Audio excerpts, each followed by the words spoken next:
አሁን አይነ ጥላ ላለባት ሚስት ባልየው ወርቅ ይዞ ቢመጣ ፋንድያ ነው የምትለው።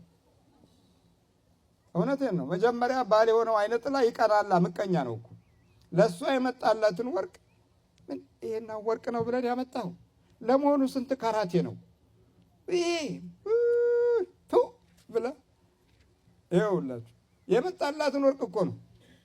እንግዲህ በእድልም በዳቦም በእንጀራም በኑሮም ልክ እንደዚህ ነው ምስቅልቅሉ የሚወጣው።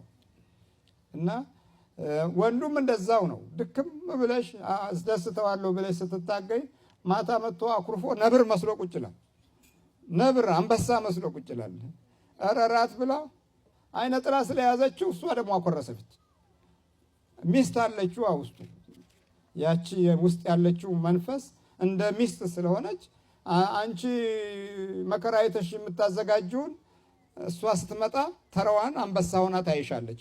አትተያዩም እኮ። ስለማትተያዩ ሰው እየመሰላችሁ ትኮራረፋላችሁ። አንዳንዴም ትደባደባላችሁ። በተለይ የዚህ ሀገር ሴቱ ነው የሚደባደበው አሉ። ምክንያቱም ወንዱ እሺ ብሎ ጀርባውን ነው የሚሰጠው፣ አለበለዚያ ይባረራል። ችግር ነው። ፖሊሱም እዚህ ሀገር ለሴት ነው የሚያግዘው። ምክንያቱም የፍቅር አካሄድ እንዳትሄዱ ስለሚፈልግ ነው። ይቀፋት ሚስቱን በስላሴ ይዣለሁ። ረፍ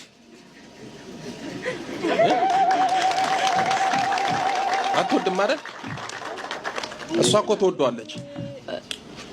አትወደውም ምን ያለው እኔ እያለሁ እሺ እንጠይቅ። እሺ ልቧን መልሳት፣ ልቧን መልስ፣ ራሷን አድርጋት። ነይ ነይ፣ አይዞሽ አይዞሽ፣ ታይ ታይ ታይ፣ ብድግ፣ ቆይ ደገፍ አድርጋት። አማትቢ እናቴ፣ ቆይ አይዞሽ አይዞሽ። ደህና ነሽ? ደህና ነኝ። ማን ነው ይሄ? ባለቤቴ ነው። ትወጂዋለሽ? እስኪ ቀፊው። አያችሁ አይደል ልዩነት መሀላችሁ ላይ ልጅ አትይኝ።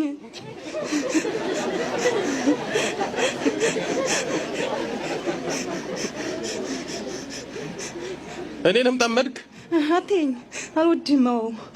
ለምን ወዳለሁ? አልወድም። ቄስ አልወድም። ወይኔ ጥላ፣ የተዳሩም ጥላ የድልም ጥላ፣ ጥቁር ጥላ እኮ ነው። ህይወታችሁ ላይ ያጠላል፣ ትዳራችሁ ላይ ያጠላል፣ ልጆቻችሁ ላይ ያጠላል፣ ስራችሁ ላይ ያጠላል፣ እውቀታችሁ፣ ተስፋችሁ፣ ራያችሁ ላይ ያጠላል። እየዘጋ ቁጭ ያደርጋል። አሁን ስንት ባለ ትዳር አለ አይደል እንደሚሆኑ እሺ አይነጥላው። ሌላ ምንድን ነው የምታረጋት? ምንም በቃ ምንም አላረጋት። አታስማማ፣ ማበሳጨት፣ ትንሽ ምክንያት ያዛገኝ ንድድ ማድረግ። ለምን አጣፊም ምን ይሰራልሻል? ይሄ ምንም አይሰራልሽ። ብር እንዳይሰጣት አረጋዋለሁ።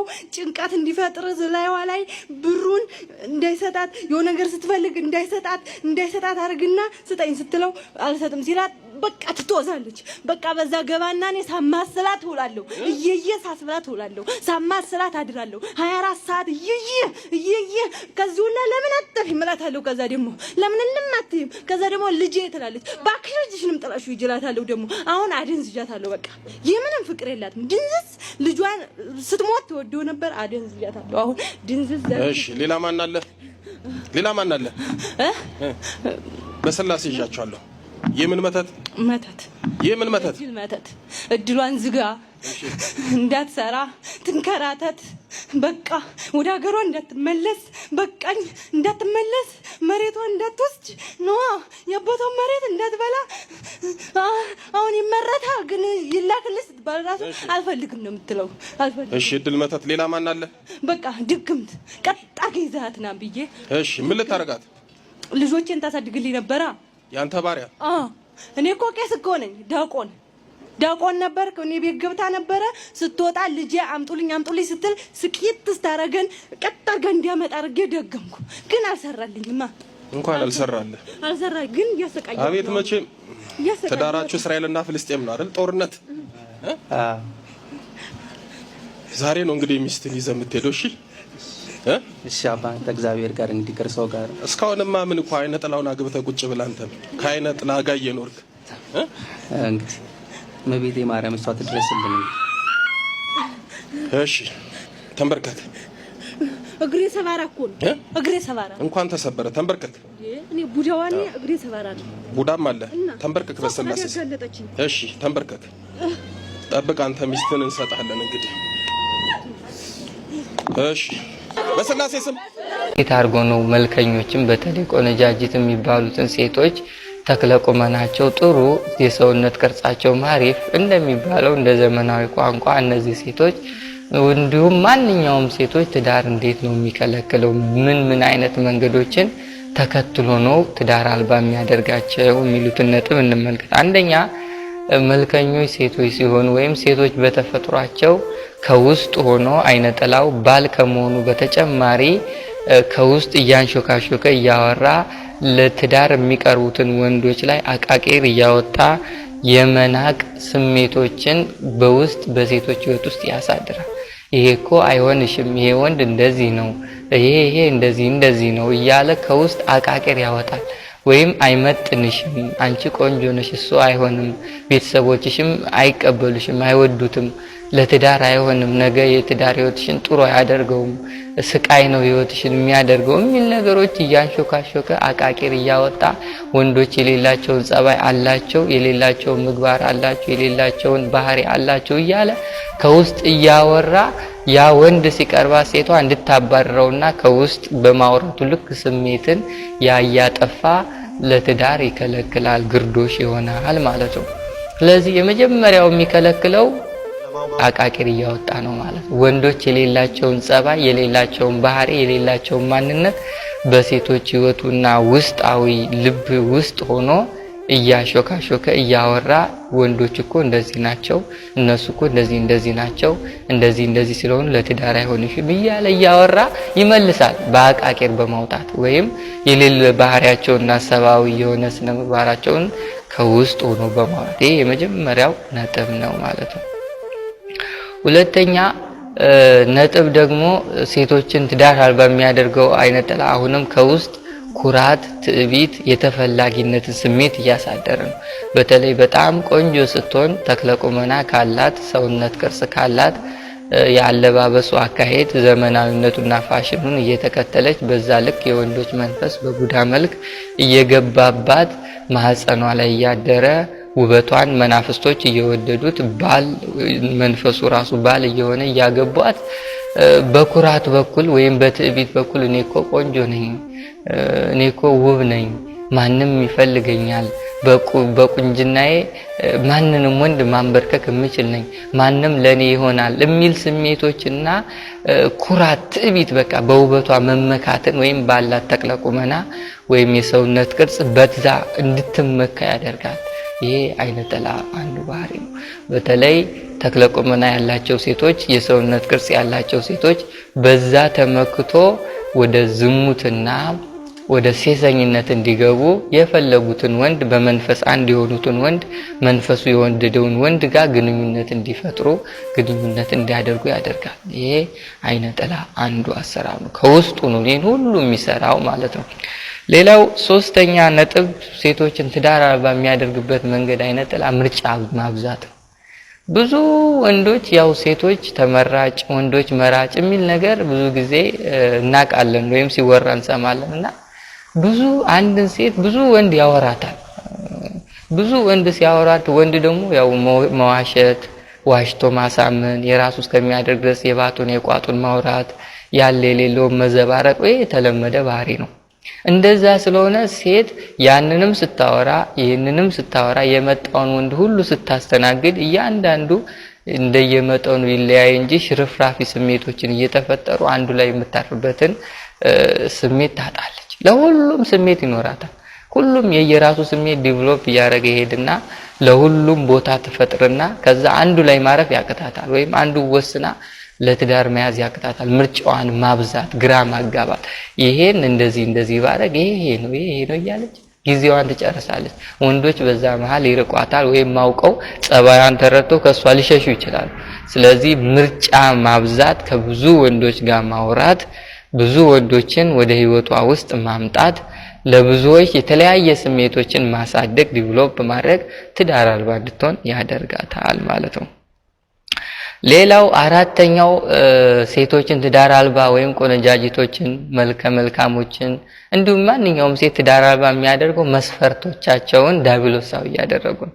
ወንድ ሲያፈቅሩ፣ ወንድ ሲወዱ፣ ለትዳር ሲመርጡ የሚመርጧቸው መንገዶች የውስጥ የህይወቱ ውበት፣ መንፈሳዊነቱ፣ ፈሪሃ እግዚአብሔሩ፣ ለእግዚአብሔር ያለው ቀረቤታ ይሄ ሳይሆን የሚመርጡት አለባበሱ፣ አነጋገሩ፣ ዘናጭነቱ፣ ዕውቀቱ፣ ሀብቱ፣ ዝናው፣ ገንዘቡ ይሄን ጸጉሩ የደረደ ቆንጆ ጫማና ልብስ የሚለብስ ጥርሱን የሚቦርሽ መልካም የሆነ ሰውነቱ ፈርጠም ያለ ደረት ያለው እንደዚህ እያሉ መስፈርት ያወጡና በዚህ ህይወት ውስጥ ያሉ ወንዶች ደግሞ ዝሙተኛ፣ መንፈስ ያደረባቸው፣ ውስጣዊ ህይወታቸው የተበላሸ፣ እግዚአብሔርን የማያከብሩና የማያውቁ፣ ሲያወሩ እንኳን የእግዚአብሔር ስም ሲጠራ የሚደነግጡ፣ የሚፈሩ፣ የሚሸበሩ፣ የሚይዙት የሚጨብጡት የሚያጡት አይነት ወንድ ይሆናሉ። ስለዚህ የመምረጥ ባልን የመምረጥ መስፈርቱ በራሱ ግራ የተጋባ ያደርግባቸዋል ማለት ነው።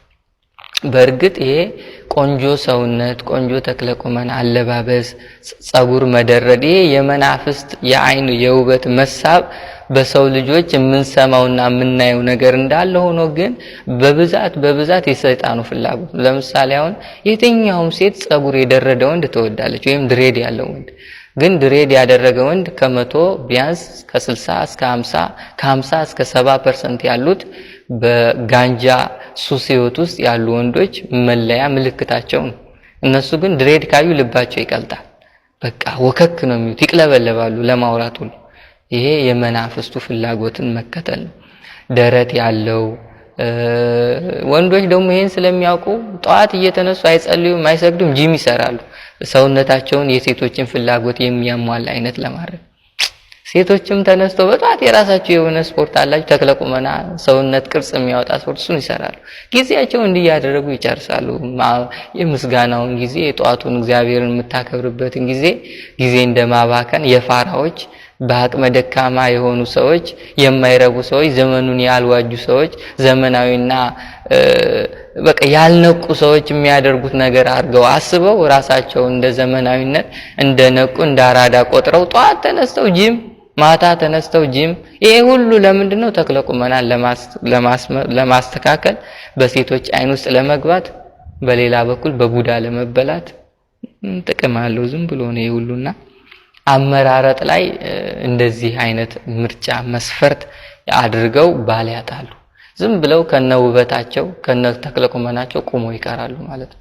ይሄ ወንድ ገንዘብ አለው፣ ሀብታ፣ እኔ እኮ ቆንጆ ነኝ ይላሉ። በተለይ ቆንጆ መልከኛ ሴቶች እኔ ቆንጆ ስለሆንኩ ሀብት ያለው፣ ዝና ያለው፣ ገንዘብ ያለው፣ ዕውቀት ያለው እንደዛ አይነት ወንድ ነው ማገባው ይላል።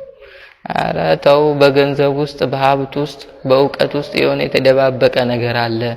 ሰው ገንዘቡን ሲያገኘው እኮ በእግዚአብሔር መንገድ ላይሆን ይችላል። እና ብዙ ነገር ስላለ አመራረጣቸው በጠቅላላው ትዳር አልባ ያደርጋቸዋል ማለት ነው።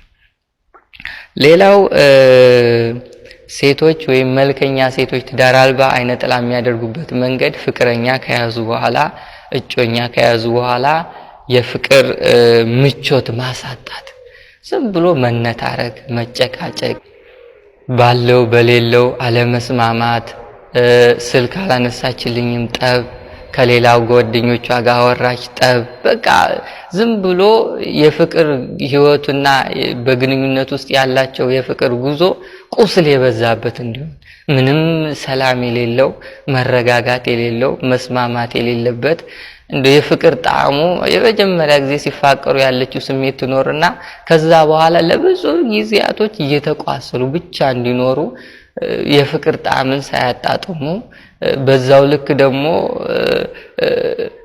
መፋቀራቸው ትልቁ ጥቅም የሆኑ ለመቋሰል ብቻ፣ ቁስልን ብቻ ማትረፍ፣ እንዲሆን ያደርጋሉ። ከዛ በላይ ደግሞ ሴቶችን ትዕቢተኛ ያደርጋሉ። ተጣልተው ለመታረቅ እምቢ በቃ ይሄ አይነ ጥላ ክፉ መንፈስ በምንም በገድ ውስጣቸው አይታዘዝላቸውም። ወንዶቹ እንደምንም ቢለምኗቸው ምን ቢያደርጓቸው ምን ቢሆኑ ስጦታ ቢያመጡ ቢወጡ ቢወርዱ ቢጽፉ ቢደውሉ እንደው አለኝ ያሉትን የፍቅር ቃላት እንኳን ቢናገሩ ምንም ማሰማ ልቧን ዝግት ለፍቅር ወይም ለይቅርታ የማይመች አይነት ልብ ይሰጣቸዋል። በዚህ መሃል ፍቅሩ ይበተናል፣ ለትዳርም አይሆንም ማለት ነው። ከዛ ከጊዜ በኋላ ደግሞ ከተበተነ በኋላ ልጁ ከሄደ በኋላ በጸጸት ይመታቸው እንደገና ምን አለበት የዛን ጊዜ ተቀብየው በሆነ እያለች እየተጸጸተች ጊዜዋን እንድትጨርስ ያደርጋል። ይሄ አይነ ጥላ አንዱ አሰራሩ ነው ማለት ነው። ይሄ በሴቶች በኩል ያለውን። ስለዚህ ሴቶችን አይነ ጥላ ትዳር አልባ የሚያደርግበት መንገድ